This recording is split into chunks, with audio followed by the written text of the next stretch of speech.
Oi, ser humano! Você sabe o que é comunismo?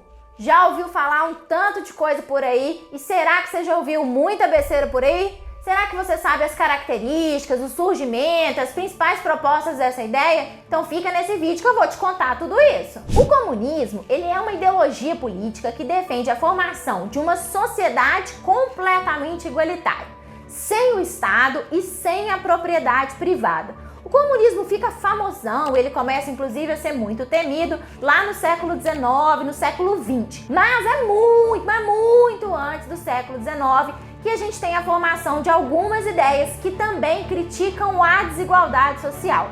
Se a gente pegar algumas passagens da Bíblia mesmo, tipo Lucas, Mateus, a gente vai ver uma crítica a essa acumulação e a valorização da riqueza.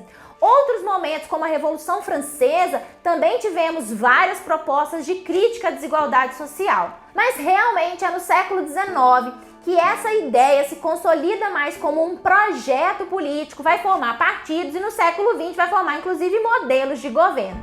E ela se consolida com quem? Com os dois autores, o Marx e o Engels. Eles escrevem vários livros, eles são teóricos muito importantes do século XIX, e eles vão escrever uma obra no ano de 1848, que é o Manifesto Comunista, que vai dar a base de vários partidos que seguem essa orientação ideológica a partir daí. O comunismo, portanto, era a sociedade ideal para esses dois autores, a sociedade sem o Estado e sem a propriedade privada. Mas da onde que vai chegar nesse negócio, né?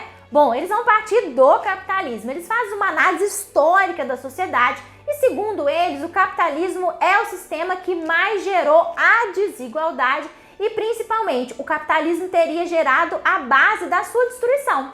Eles vão fazer uma análise desde a antiguidade, vão falando que os sistemas vão mudando. O modelo da antiguidade mudou, o feudalismo caiu, o capitalismo surgiu, então, portanto, o capitalismo estava fadado a desmoronar. E por que o capitalismo iria desmoronar? O capitalismo, principalmente a partir da Revolução Industrial, gerou, segundo esses autores, a maior concentração de capital, de riqueza, a maior desigualdade.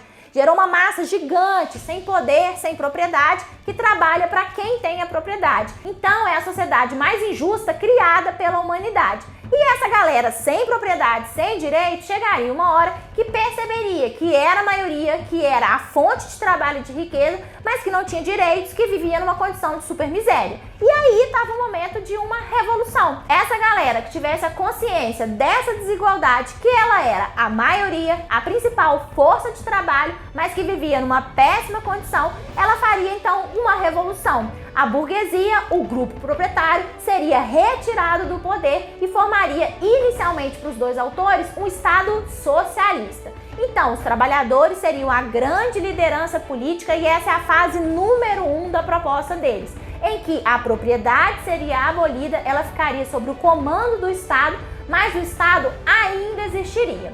Com o passar do tempo, o Estado seria responsável por criar essa estrutura mais igualitária, repartir os elementos originados da produção. E a igualdade, a administração mais coletiva seria mais natural. E a galera então não precisaria mais ter o Estado. Tá aí o comunismo. O Estado seria abolido e a propriedade já não existiria mais.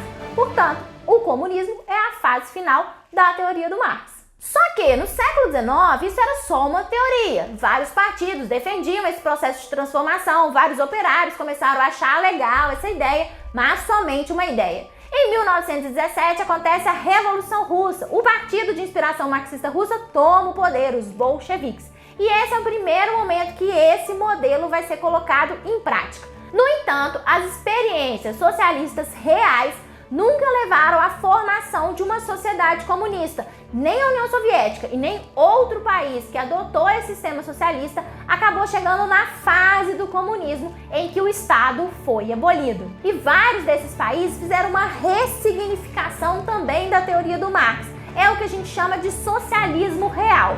No final da década de 80, a União Soviética entra em crise. E esses partidos que tinham a União Soviética ou o Marx como inspiração também entram. Atualmente, as forças que defendem uma revolução operária socialista como Marx, elas são muito fracas nas estruturas políticas dos diferentes países, seja no Brasil ou seja também em outros países da Europa. Essa é a história e as principais características dessa ideologia chamada comunismo.